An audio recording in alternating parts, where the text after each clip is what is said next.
An elderly woman passed away and never revealed her deepest regrets to anyone. When her grandchildren found an old diary, they uncovered dark truths about their family's past, leaving them with a devastating choice. Miles Carter stood in the living room of his grandmother's house, his hands shoved deep into his pockets as he took in the scene. The walls were still adorned with framed photos of Naomi Blake's life, wedding pictures, faded portraits of ancestors, and snapshots of family reunions. The house was eerily quiet now, devoid of the laughter and warmth that had always filled it when Naomi was alive. His cousins, Simone Hayes and Caleb Foster, were seated on the worn leather couch, sifting through boxes of keepsakes. Naomi's passing had hit everyone hard, but the task of sorting through her belongings fell to the three of them, the youngest generation of the Blake family.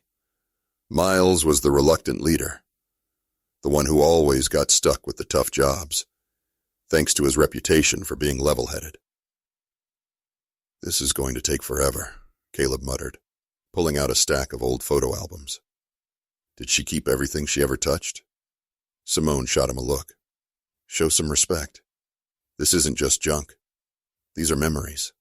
Miles ignored the bickering, his attention drawn to a small wooden chest in the corner of the room. It was one he had seen countless times growing up, but Naomi had always kept it locked. She used to joke that it held her most precious treasures, though she never let anyone look inside. As he knelt to inspect the chest, Miles noticed the lock was broken, the latch hanging loosely. He hesitated, then opened the lid. Inside, among a few neatly folded scarves and an old pair of gloves, was a leather-bound diary. Its cover was cracked and faded, the edges of the pages yellowed with age. "Hey, check this out," Miles said, holding up the diary. Simone leaned forward, her eyes narrowing. "What is it?" Miles turned the diary over in his hands. "It's her handwriting. Looks like some kind of journal." Caleb groaned. "Great. More reading. Let's just pack it up," and Simone cut him off. "No, we should look at it.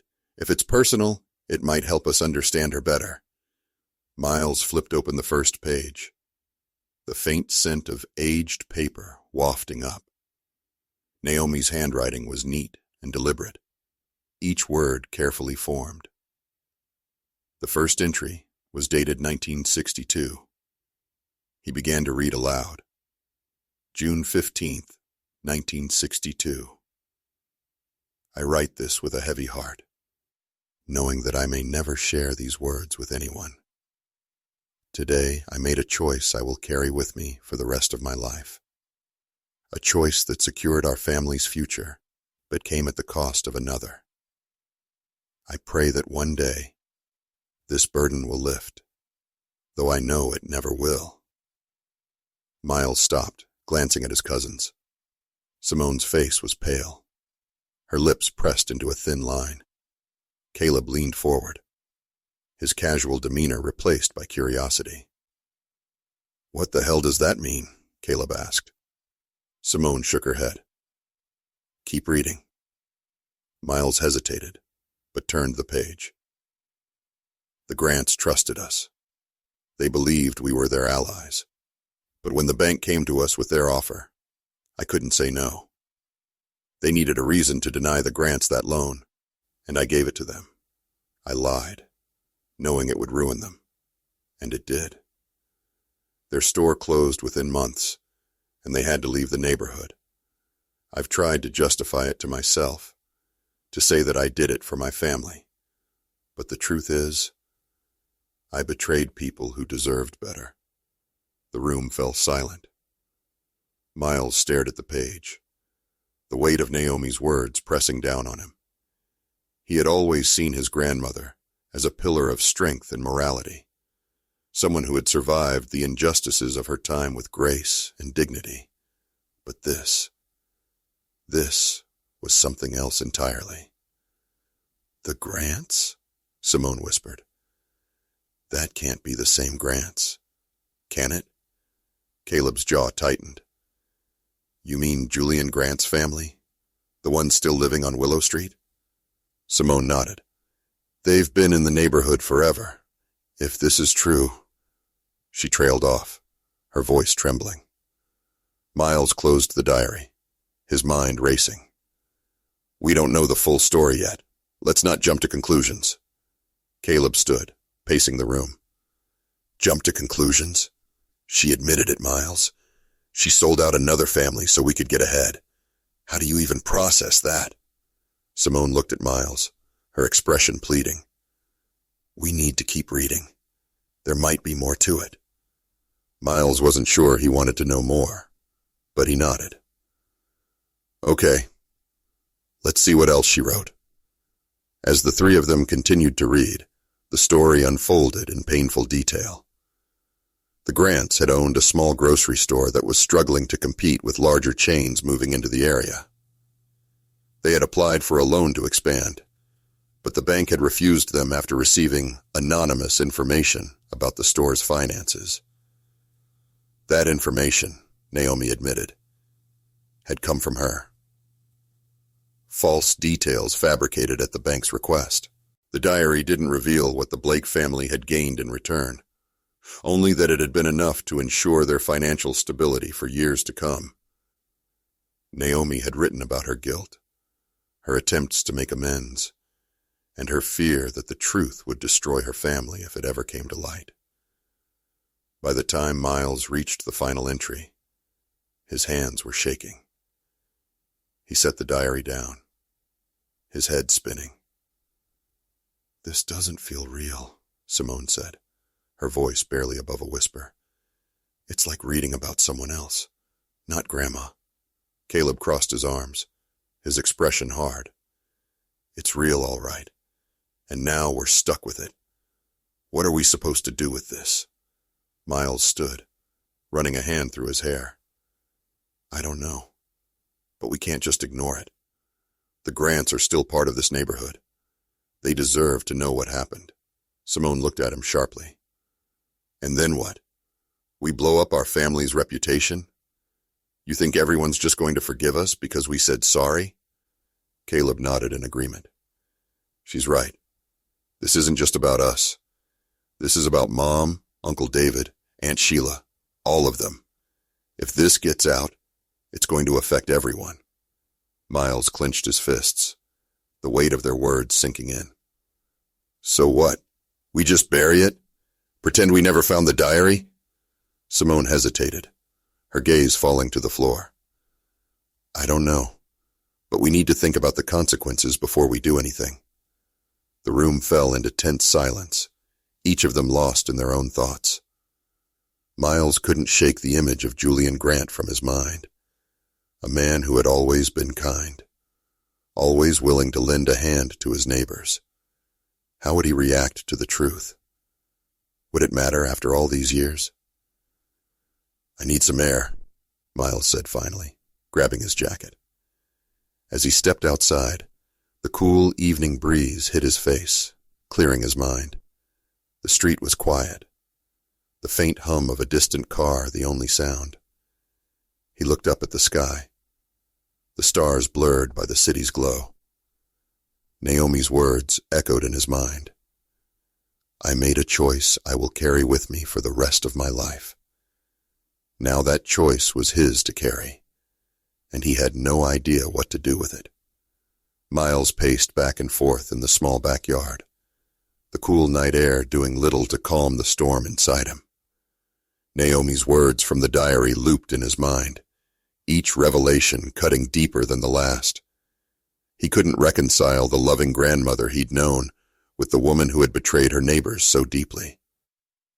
The Grants weren't just any family. They were part of the fabric of the neighborhood, as familiar as the street names and corner stores. And now he had to decide what to do with a truth that could tear everything apart. The back door creaked open, and Simone stepped out, her arms crossed against the chill. She looked at him for a long moment before speaking. You've been out here for almost an hour, she said softly. What are you thinking? Miles shook his head, his hands shoved deep into his pockets. I don't know. I keep asking myself what Grandma would want us to do, but the more I think about it, the more I realize she didn't leave us instructions for a reason. Simone leaned against the railing of the porch. Maybe she didn't know what the right thing was. Maybe she thought we'd never find out. Or maybe she didn't trust us to handle it, Miles said bitterly. And I don't blame her. Simone was quiet for a moment, her gaze distant. You're not seriously thinking about telling the Grants, are you? Miles turned to her, his expression earnest. How can we not? They lost everything because of what she did. Don't you think they deserve to know the truth? Simone sighed, running a hand through her braids. Maybe they do. But what about the rest of the family? Mom, Uncle David, they don't even know this happened. If we go to the Grants, this is going to blow up in all of our faces. And if we don't? Miles asked, his voice rising. We just keep living a lie? Pretending everything's fine while they're still struggling to rebuild what we took from them? Simone's lips tightened, but she didn't respond. The weight of the dilemma hung heavy between them, the silence filled only by the faint chirping of crickets. Inside, Caleb was still sitting at the dining room table, flipping through the diary with a look of grim fascination. He glanced up as Miles and Simone came back in, his expression wary. So, what's the plan? He asked, leaning back in his chair. Because we can't just sit here forever. There is no plan, Simone said, slumping into a seat. Not yet, anyway. Miles pulled out a chair and sat down heavily. We need to talk to Mom and Uncle David first. They have a right to know before we do anything else. Caleb frowned. You really think that's going to go well? Mom practically worshipped Grandma. This is going to destroy her. She deserves the truth, Miles said firmly. We all do. Simone sighed, but she nodded reluctantly. Fine, we'll tell them. But if this backfires, it's on you, Miles. The next morning, the three of them sat in their mother's living room, the diary placed carefully on the coffee table. Olivia Reed, their mother, looked between them with confusion, her hands clutching a mug of tea. Why do you all look like someone died? She asked, trying to inject some levity into the tense atmosphere. Miles cleared his throat, his hands clasped tightly in his lap. Mom, there's something we need to tell you. Something about Grandma. Olivia's smile faltered. What is it? Simone glanced at Miles, silently urging him to continue. He took a deep breath and began to explain, starting with the discovery of the diary and slowly unraveling the story of Naomi's betrayal. As he spoke, Olivia's expression shifted from confusion to disbelief, and finally to a quiet, simmering anger. When he finished, Olivia stared at the diary, her jaw tight. You're telling me that my mother, a woman who always preached about doing the right thing, did this? She sold out our neighbors? Miles nodded. That's what it looks like. Olivia stood abruptly, pacing the room as she tried to process the revelation. I can't believe this. She always talked about the Grants like they were family, and all this time, she was the reason they lost everything. Simone spoke carefully, her voice gentle. Mom, I think Grandma thought she was doing what she had to do. It doesn't make it right, but maybe she thought it was the only way to protect us. Olivia stopped, turning to face them. Protect us? By ruining another family's life? How is that protection? Caleb, who had been uncharacteristically quiet, finally spoke. "The question is, what do we do now? Do we tell the Grants, or do we let it go?" Olivia shook her head, her eyes glistening. "I don't know. How do you even begin to make something like this right?" The decision weighed heavily on them for the rest of the day. Olivia insisted on keeping the diary, saying she needed time to process everything. Miles agreed, though he couldn't shake the feeling that they were delaying the inevitable. That evening, as he sat alone in his apartment, his phone buzzed with a message from Simone. "We need to talk. Meet me tomorrow at the park, 10 a.m. Miles frowned, but replied with a quick confirmation. He spent the rest of the night tossing and turning, his mind racing with possibilities. The next morning, Miles arrived at the park to find Simone already waiting for him. She was sitting on a bench near the playground, her arms crossed tightly over her chest. She looked up as he approached, her expression unreadable. "I talked to Julian," she said without preamble. Miles froze. "What? When?" "Last night," she said, her tone defensive. "I couldn't stop thinking about it, and I figured he deserved to know." Miles sank onto the bench beside her, his head in his hands.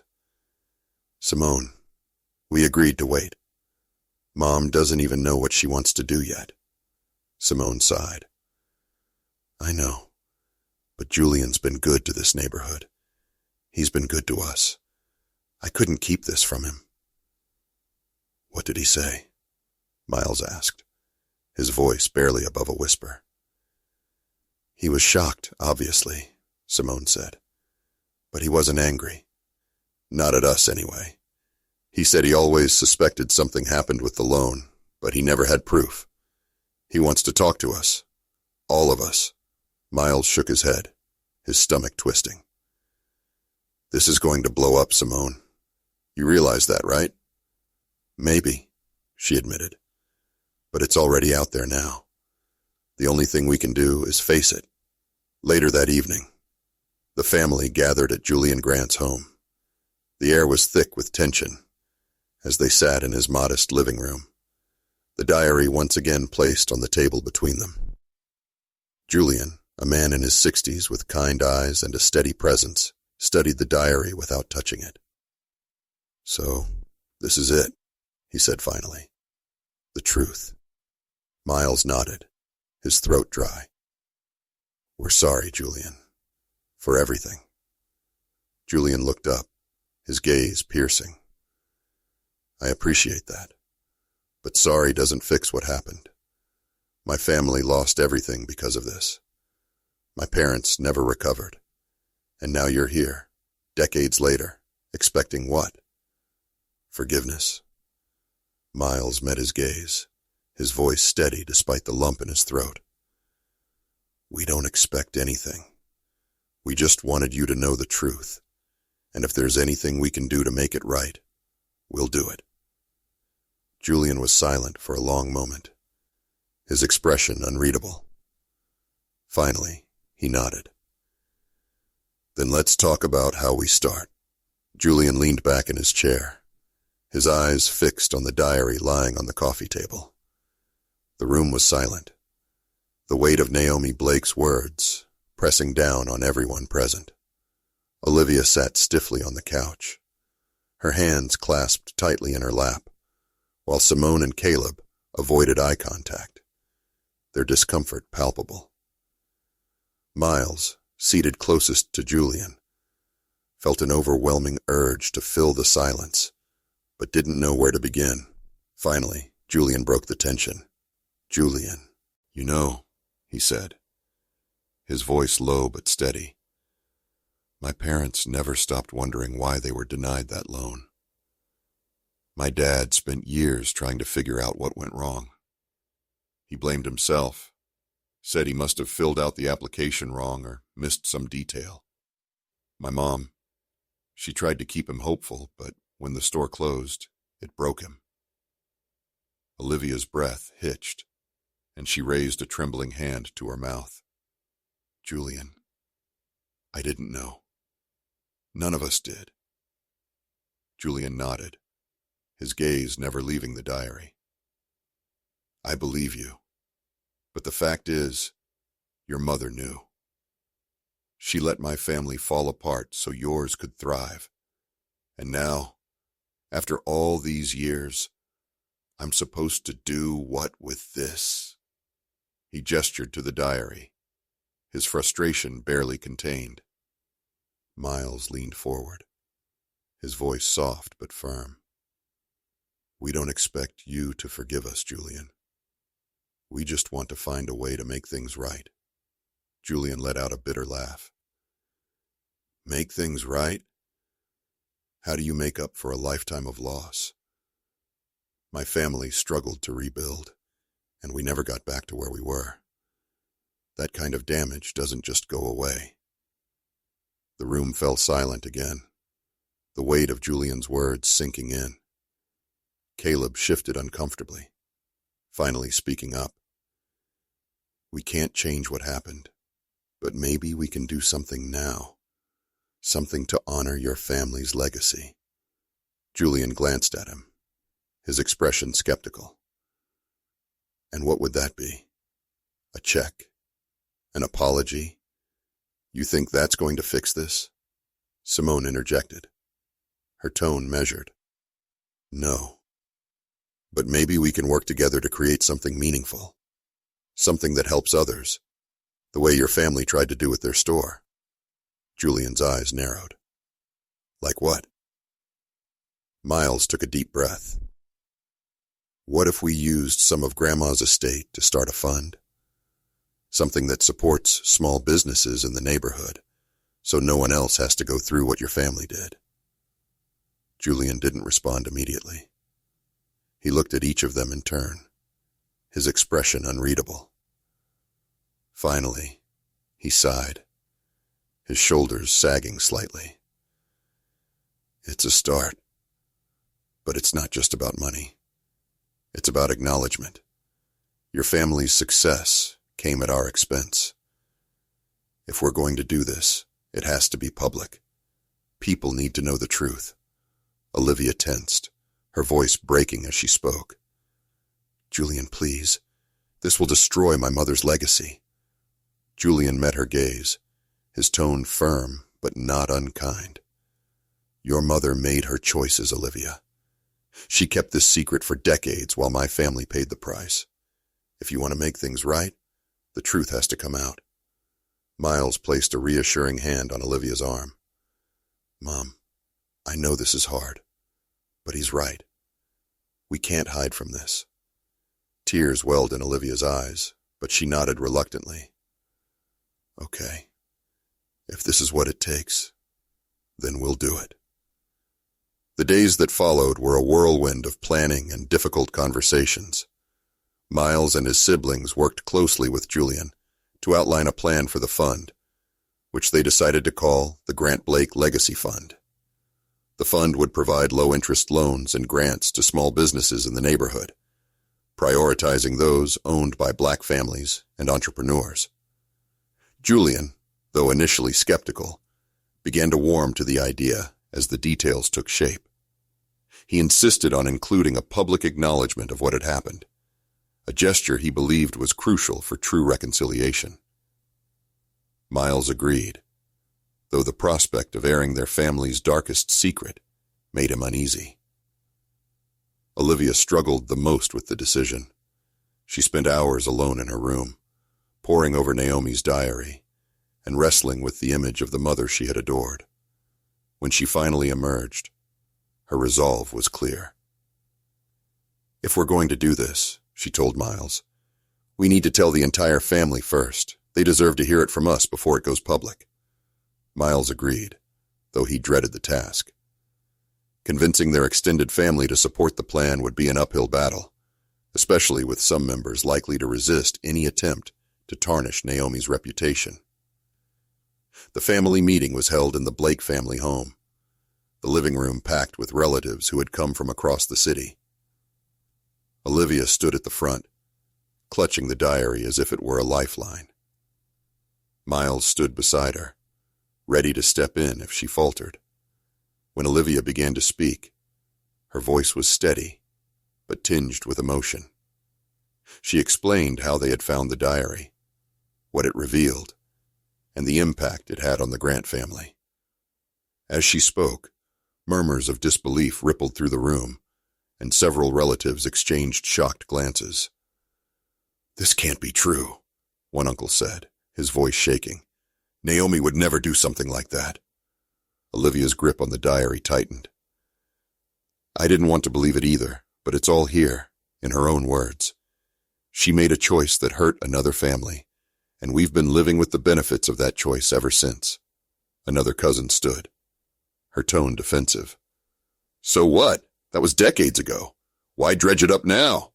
It's not going to change anything." "It's not about the past," Miles said, stepping forward. "It's about what we do now. We have a chance to make things right, not just for the Grants, but for the entire neighborhood. That's what Grandma would want us to do." The room erupted into debate, voices rising as family members argued over the best course of action. Some supported the idea of the fund, while others insisted on keeping the secret buried. Miles felt his patience fraying, but held his ground, refusing to back down. Finally, Olivia raised her voice, silencing the room. "Enough," she said, her tone commanding. "This isn't up for debate. We've already spoken to Julian, and we're moving forward with the fund. If you don't want to be part of it, that's your choice. But this is what's happening." The room fell silent, the weight of Olivia's words settling over everyone. Slowly, the tension began to ease, and one by one, family members began to voice their support. By the end of the meeting, a fragile consensus had been reached. The public announcement of the Grant Blake Legacy Fund was held at the community center, the event attended by neighbors, local leaders, and members of both families. Julian stood alongside Miles and Olivia as they took the stage, their expressions solemn but determined. Miles stepped up to the microphone, his voice steady as he addressed the crowd. "We're here today to acknowledge a truth that has been hidden for far too long. Our family's success came at the expense of another, and we are deeply sorry for the harm that was done. But we don't want to stop at an apology. We want to build something that honors both of our families and supports the future of this community." The crowd erupted into applause, their support evident. Miles felt a wave of relief, knowing they had taken the first step toward healing. After the event, Julian approached Miles, a rare smile on his face. "You did good, kid. Your grandma would be proud." Miles nodded, his heart full. For the first time in weeks, he felt a sense of peace. The road ahead wouldn't be easy, but they were finally moving in the right direction. The announcement of the Grant Blake Legacy Fund sent ripples through the neighborhood. News spread quickly, carried by whispers in corner stores, conversations at church, and posts on local social media pages. While many praised the Blake family's honesty and commitment to making amends, others viewed the revelation with skepticism and bitterness. For Miles, the days following the event were a blur of phone calls, meetings, and carefully worded explanations as he tried to navigate the fallout. At the heart of it all was Julian Grant. Though his initial anger had softened, he remained guarded, wary of the Blakes' intentions.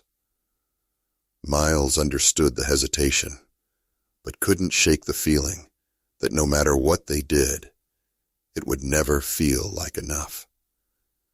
The weight of his grandmother's betrayal and the responsibility to right her wrongs pressed down on him constantly. One morning, Miles sat in his apartment, scrolling through the flood of comments on a post about the fund. Most were supportive, with neighbors applauding the initiative. But a few stood out, sharp and critical. Too little, too late. This doesn't erase what they did. Where was this honesty when it could have saved a family? Miles sighed, rubbing his temples. He knew the criticism wasn't entirely wrong. Decades of harm couldn't be undone with a single gesture, no matter how well-intentioned. Still, the negativity stung. A knock at the door pulled him from his thoughts. He opened it to find Simone, a bag of takeout in one hand and a determined look on her face. "Figured you could use a break," she said, brushing past him into the apartment. Miles closed the door, watching as Simone unpacked containers of food onto his small kitchen table. "You're a lifesaver," he said, sitting down across from her. "But I'm guessing you're not here just to feed me." Simone raised an eyebrow. "You've been drowning in this fun stuff for weeks, Miles. When was the last time you took a step back?" He shrugged, picking at his food. "There's too much to do. Every time I think we're making progress, something else comes up. And the more I think about what Grandma did, the harder it gets to shake the feeling that maybe we're not doing enough." Simone sighed, leaning back in her chair. "I get it. This whole thing is a lot. But you're not going to fix everything overnight. You need to pace yourself." Miles looked at her, his expression conflicted. What if this isn't enough? What if Julian's right, and we can't ever make up for what happened? Simone reached across the table, placing a hand on his. "It's not about erasing the past. It's about building something better for the future. You can't carry all of this on your own, Miles. Let the rest of us help." Later that week, Miles met with Julian at the community center to finalize the details of the fund's first project. The small conference room where they gathered felt cramped, its walls lined with outdated posters and shelves of office supplies. Julian sat at the head of the table, his posture relaxed but his eyes sharp as he reviewed the proposed plans. "We've got 3 businesses lined up for the initial round of funding," Julian said, sliding a list across the table. "A barber shop, a bakery, and a daycare. All local, all black-owned." Miles nodded, scanning the list. "They're solid choices. Have you talked to them about what they need?" "Yeah," Julian said. "They're excited, but cautious. After everything that's happened, trust doesn't come easy." Miles leaned back in his chair, exhaling deeply. "I don't blame them, but if we can get this right, maybe it'll start to change things." Julian studied him for a moment, his expression unreadable. "You really believe that, don't you?" Miles met his gaze. "I have to. Otherwise, what's the point?" Julian nodded slowly. "Fair enough. But don't think for a second that this fixes everything. It's a step, not the finish line." "I know," Miles said quietly. "But it's a start." That weekend, the community center hosted an open house to introduce the Grant Blake Legacy Fund and its first recipients. The event was bustling, with neighbors milling about, chatting with business owners, and sampling food from local vendors. The atmosphere was festive, but Miles couldn't shake the tension that simmered beneath the surface. He knew that not everyone in the room was there to celebrate. As he circulated through the crowd, Miles caught snippets of conversations, some hopeful, others skeptical. "At least they're trying to make things right," an older woman said to her friend. "Trying isn't enough," another voice countered. "They've got a lot to answer for." Miles stopped by a table where one of the fund's recipients, a young woman named Aisha, was handing out samples from her bakery. She beamed as she spoke to a group of attendees, her enthusiasm infectious. "This funding is going to help us expand our kitchen," Aisha explained. "We'll finally be able to hire more staff and take on bigger orders. I can't thank the fund enough for this opportunity. Miles felt a flicker of pride as he listened. This was why they had started the fund, to uplift the community and give people like Aisha the support they needed to thrive. As the evening wound down, Miles found Julian standing near the door, his arms crossed as he surveyed the room. He joined him, following his gaze. "You think it went well?" Miles asked. Julian nodded slowly. "Yeah. People are talking, and that's a good thing, but there's still a long way to go." Miles sighed. "I know. It feels like no matter how much we do, it'll never be enough." Julian turned to him, his expression serious. "That's because it won't be. Not completely. But that doesn't mean you stop trying. This neighborhood doesn't need perfection, Miles. It needs consistency. Keep showing up, and eventually, people will start to believe in what you're doing." Miles nodded, the weight of Julian's words settling over him. "Thanks. For everything. I couldn't have done this without you." Julian's lips quirked into a small smile. "Don't thank me yet. There's still work to be done." In the weeks that followed, the Grant Blake Legacy Fund began to take shape, its impact slowly rippling through the neighborhood. The businesses that received funding started to thrive, their success inspiring others to apply for the next round of grants. Miles threw himself into the work, coordinating with Julian and the rest of the fund's board to ensure every decision was thoughtful and impactful. But the journey wasn't without challenges. There were still those who doubted the Blakes' intentions, who questioned whether the fund was a genuine effort to make amends, or simply a way to save face. Miles faced their criticism head-on, his resolve unwavering, even in the face of hostility. One day, as he walked through the neighborhood, he stopped in front of the old grocery store that had once belonged to the Grants. The building was dilapidated, its windows boarded up, and its sign faded beyond recognition.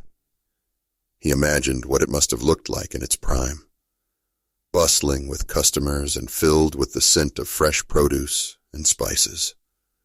Julian's voice broke through his thoughts. Thinking about the past, Miles turned to see him standing a few feet away, his hands in his pockets. "Yeah, it's hard not to." Julian joined him, his gaze fixed on the building. "This place was everything to my parents. They poured their hearts into it. Losing it, it broke them." Miles nodded, his throat tight. "I'm sorry, Julian, for everything." Julian looked at him, his expression softening. "I know you are. And I believe you're trying to make things right. That's more than most people would do." They stood in silence for a moment, the weight of their shared history hanging between them. Finally, Julian spoke. "You ever think about reopening it?" he asked. Miles blinked, surprised. "Reopening it?" "Yeah," Julian said.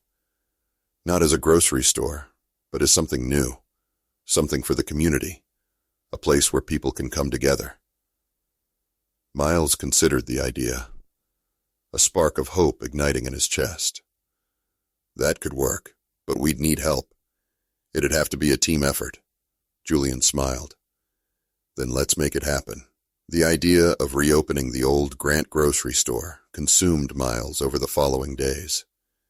It felt like the perfect way to create something tangible out of the Grant Blake Legacy Fund, something that could heal old wounds while providing a space for the community to gather and grow. But as the plans began to take shape, the enormity of the task quickly became clear. The building had been abandoned for years, its structure battered by time and neglect. Turning it into something usable would require more resources than they had initially imagined. Miles sat at the kitchen table in his mother Olivia's home, poring over the rough sketches he'd drawn for the space. Julian had suggested converting the store into a multi-purpose community hub, a combination cafe, co-working space, and event venue. But every idea came with a new set of challenges. Olivia entered the room, carrying 2 cups of tea. She placed one in front of Miles and took a seat across from him. Her expression was a mix of curiosity and concern. "You've been at this non-stop," she said, gesturing to the scattered papers. "How's it coming along?" Miles sighed, running a hand through his hair. "Slowly. The building's in worse shape than we thought, and the cost of renovations is higher than expected. But Julian's right. It could be amazing if we can pull it off." Olivia sipped her tea thoughtfully. "You've always been like this, you know. When you set your mind to something, you don't let go." "Stubbornness runs in the family," Miles said with a small smile. Olivia chuckled, but her expression grew serious.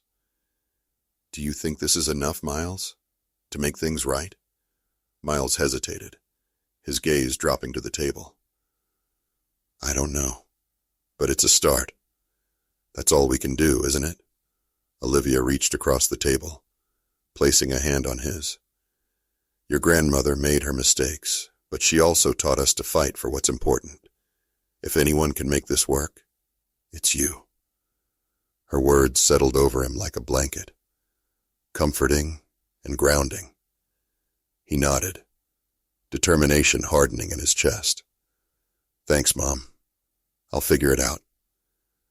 The following week, Miles and Julian organized a meeting with local contractors to assess the condition of the building.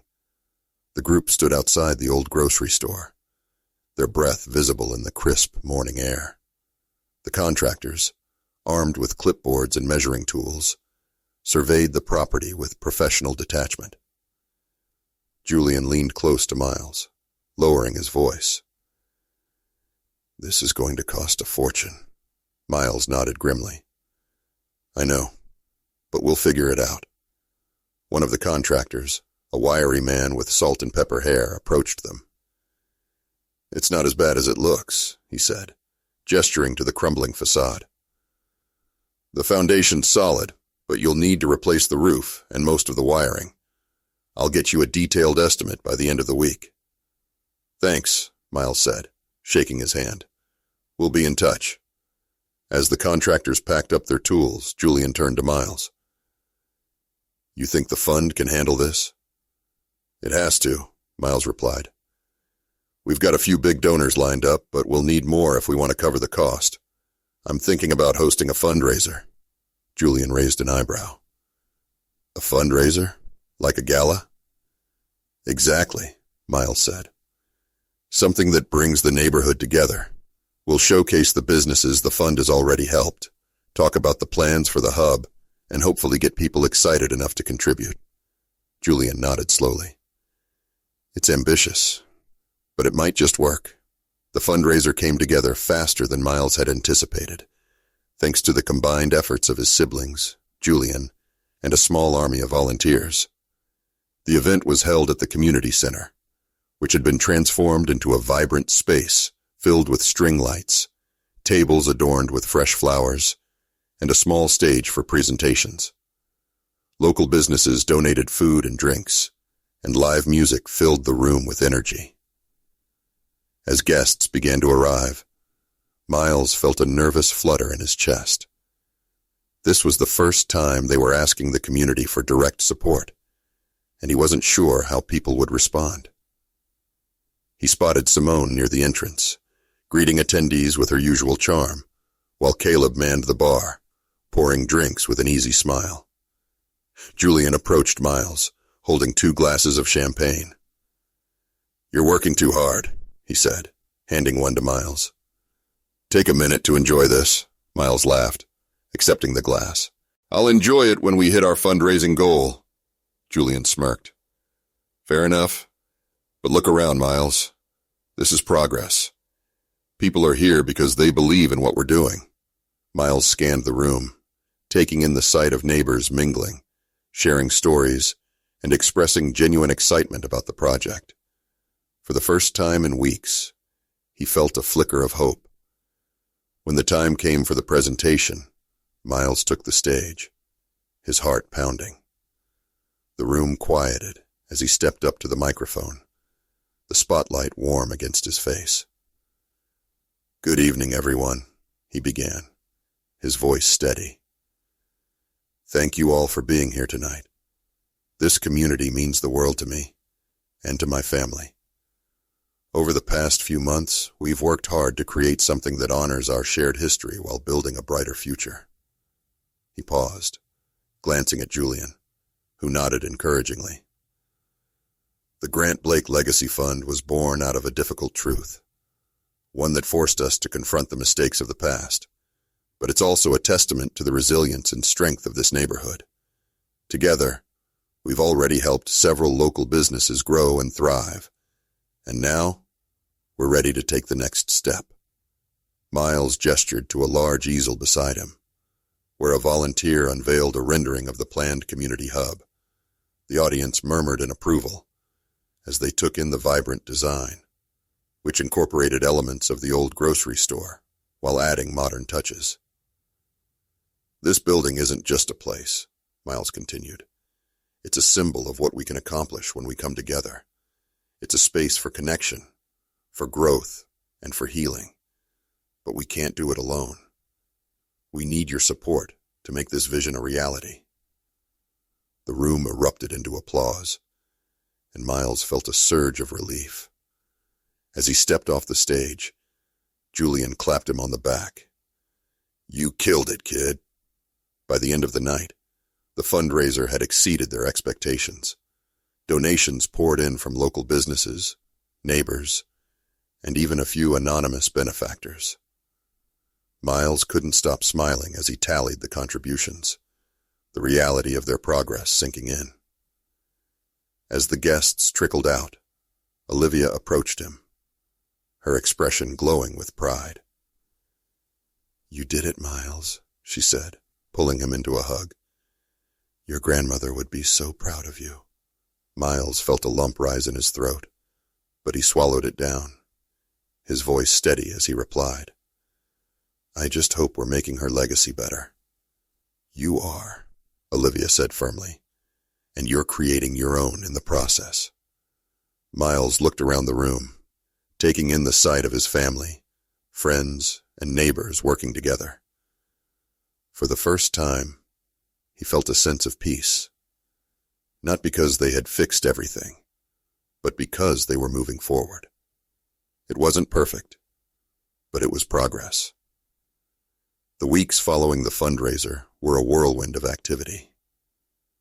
With the donations secured, Miles and Julian shifted their focus to the restoration of the old Grant grocery store. Contractors began work immediately, and every day brought a new wave of challenges. From unforeseen structural issues to supply chain delays, it felt like the project was moving slower than anyone wanted. But the momentum remained, fueled by the enthusiasm of the neighborhood and the determination of the Grant Blake Legacy Fund team. Miles found himself at the site most days, overseeing the progress and offering a helping hand where he could. The once abandoned building was beginning to transform, its crumbling walls reinforced, its boarded windows replaced with gleaming panes. It was hard work, but it was also deeply fulfilling. Every nail hammered and every beam lifted felt like a step closer to something meaningful. One afternoon, as Miles stood in the partially gutted interior, Julian approached him with a clipboard. His expression was a mix of excitement and hesitation. "We've got a problem," Julian said, handing him the clipboard. Miles frowned, scanning the document. It was an updated cost estimate, and the numbers weren't good. The unexpected repairs had pushed them significantly over budget, and the contingency fund was running dry. "This is worse than I thought," Miles admitted, handing the clipboard back. "What are our options?" Julian sighed, leaning against a nearby support beam. We could scale back on some of the design features, the cafe maybe. Focus on the co-working space and event venue. Miles shook his head. The cafe is a big part of the vision. It's where people will gather, connect. Cutting it would change the whole feel of the place. Then we need more money, Julian said bluntly. Have you thought about going back to the donors? Miles hesitated. Asking for more funds felt risky. Many donors had already given generously, and he didn't want to jeopardize their goodwill. Still, he knew Julian was right. They couldn't finish the project without additional support. I'll think about it, Miles said finally, but I want to explore every other option first. That evening, Miles gathered his siblings at Olivia's house to discuss the budget issues. Simone, Caleb, and Olivia sat around the dining room table, their expressions varying degrees of concern as Miles laid out the situation. We're about $20,000 short, Miles explained. If we cut some features, we could make it work, but it wouldn't be what we envisioned. Simone leaned forward, her brow furrowed. What about hosting another event? Something smaller, more focused, maybe just for the big donors? That's an idea, Caleb said, nodding. We could do a private tour of the site, show them how their money's being used, and pitch for more support. Olivia frowned, her hands clasped tightly in her lap. I'm worried about asking for more, Miles. People might start to question if we're capable of finishing this. Miles sighed, rubbing his temples. I know. But what other choice do we have? Simone glanced at Olivia, then back at Miles. We could use some of the family's savings. It's not a lot, but it might help close the gap.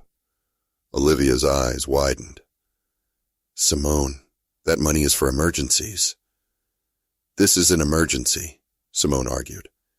It's about more than the project. It's about our family's reputation, our future.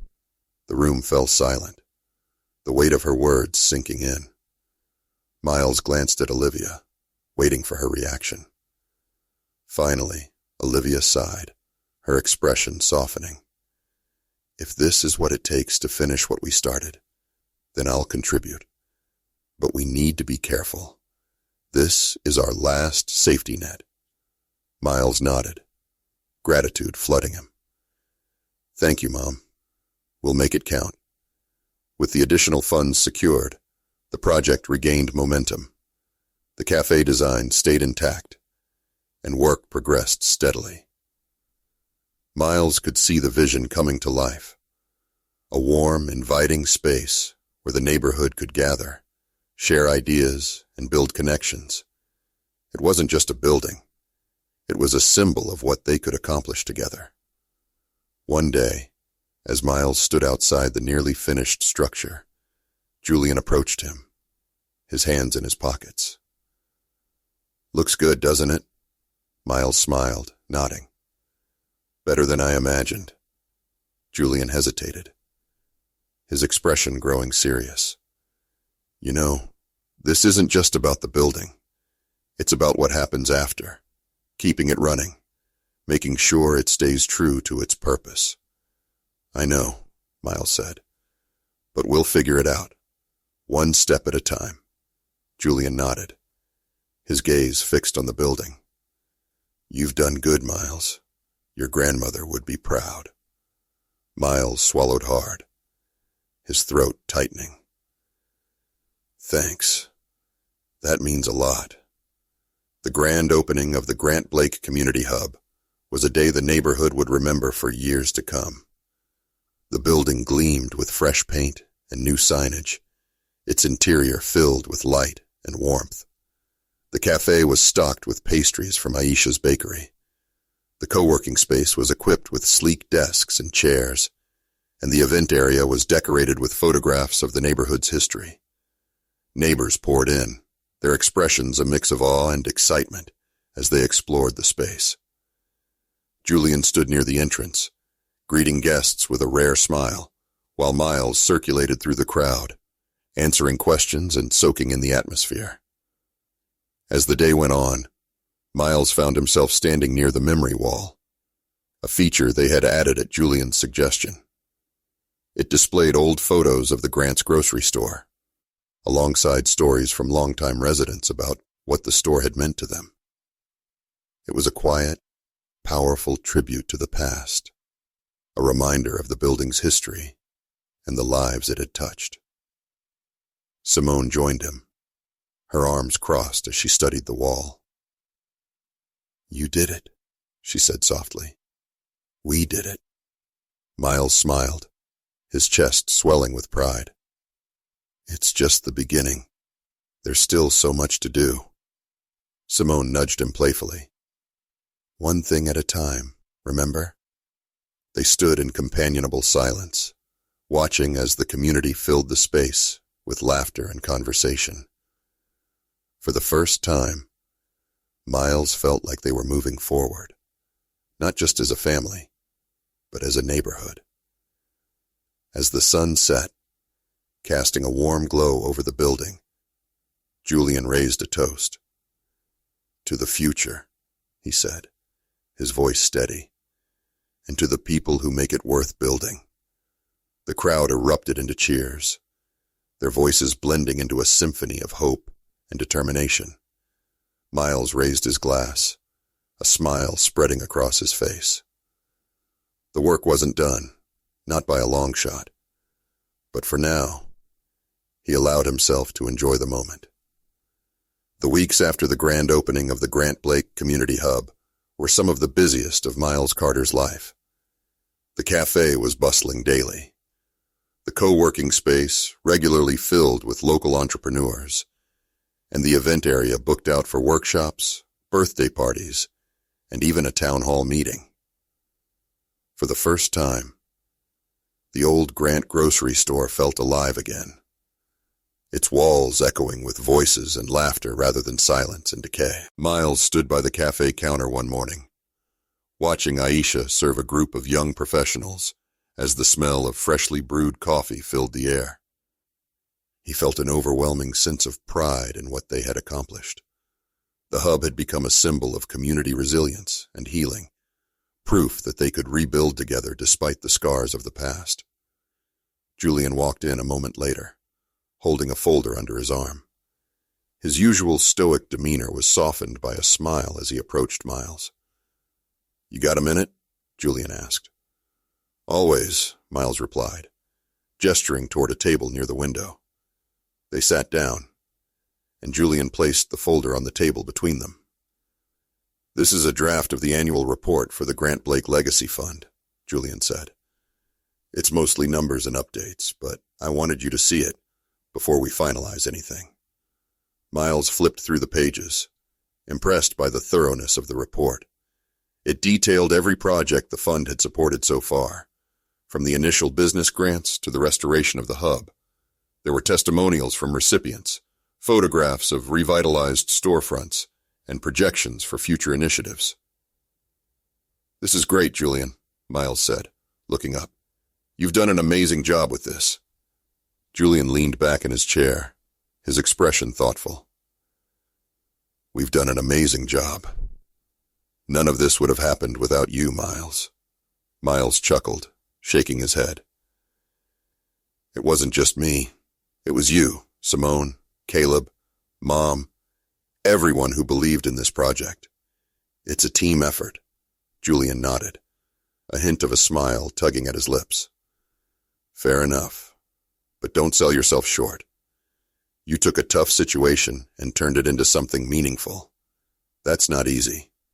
Later that evening, Miles returned to the hub for a community event, a storytelling night featuring local residents sharing their experiences of living in the neighborhood. The event was held in the hub's event area, its walls adorned with colorful murals depicting scenes from the neighborhood's history. As the room filled with people, Miles spotted Olivia sitting near the front, her face glowing with pride. Simone and Caleb were there too, chatting with guests and helping to organize the evening's program. It was moments like this that made all the hard work feel worthwhile. When it was time for Miles to speak, he stepped onto the small stage, the microphone in hand. The room quieted, and all eyes turned to him. "Good evening, everyone," he began, his voice steady. "Thank you for being here tonight. When we started this journey, we knew it wouldn't be easy. We knew there were wounds that needed healing and trust that needed rebuilding. But what we've accomplished together over the past year has been nothing short of extraordinary." He paused, glancing at the crowd. "This hub isn't just a building. It's a reflection of who we are. A community that refuses to let the past define us. A community that believes in the power of coming together to create something better." The audience erupted into applause, their energy filling the room. Miles felt a wave of emotion, a mix of relief and gratitude that was difficult to put into words. After the event, Miles found himself standing outside the hub, the cool night air refreshing after the warmth of the crowded room. Olivia joined him, her hands tucked into the pockets of her coat. "You did good tonight," she said, her voice soft. "Your grandmother would have been proud." Miles smiled, his chest tightening at the mention of Naomi. "I hope so. I think about her every day, about the choices she made, the things she carried. I just want to make sure we're honoring her in the right way." Olivia placed a hand on his shoulder, her gaze steady. "You are. What you've built here, it's more than she could have ever dreamed. And it's because of you." They stood in silence for a moment, watching as the lights inside the hub flickered off one by one. The building felt like a beacon, its presence a reminder of what was possible when people came together with a shared purpose. As the months turned into years, the Grant Blake Community Hub became a cornerstone of the neighborhood. It hosted job fairs, art exhibits, and community festivals, its spaces filled with people from all walks of life. The hub wasn't just a place to gather. It was a place to grow, to connect, and to heal. Miles continued to play an active role in its operations, but he also found time to pursue his own dreams. Inspired by the hub's success, he began working on a book about the history of the neighborhood, weaving together stories from residents, old photographs, and his own reflections. It was his way of preserving the past while looking toward the future. Julian remained a steadfast partner, his pragmatic approach balancing Miles's idealism. Together, they expanded the fund's reach, supporting more businesses and launching new initiatives aimed at tackling systemic challenges in the community. Their work wasn't without its struggles, but the progress they made was undeniable. Simone and Caleb stayed involved as well, each finding their own way to contribute. Simone organized mentorship programs for young entrepreneurs, while Caleb spearheaded a campaign to bring more green spaces to the neighborhood. Their bond as siblings grew stronger with each passing year, the tensions of the past giving way to mutual respect and shared purpose. And Olivia, ever the matriarch, became a beloved figure at the hub, her presence a reminder of the family's commitment to the community. She often sat in the cafe, chatting with neighbors and offering words of encouragement to anyone who needed them. The Grant Blake Legacy Fund became more than just a vehicle for change. It became a symbol of reconciliation, a testament to the power of facing the past with courage and compassion. One evening, as Miles stood outside the hub, watching the sun set over the neighborhood, he felt a profound sense of peace. The journey had been long and difficult, but it had also been deeply rewarding. The hub wasn't just a building. It was a living, breathing testament to the resilience of the people who had built it. Miles glanced up at the mural on the side of the hub, a vibrant depiction of the neighborhood's history. At the center was an image of Naomi Blake and Julian's parents, their faces turned toward the future. It was a reminder of where they had come from and how far they had come. As he turned to head inside, Miles allowed himself a small smile. The work wasn't done. There was still so much to do, but for now, he could rest knowing that they had created something that mattered. You've made it to the end. If you enjoyed this story, I am confident that you'll love the next one appearing on the screen now. Don't forget to subscribe to the channel, and please give this video a like. I'll see you in the next one.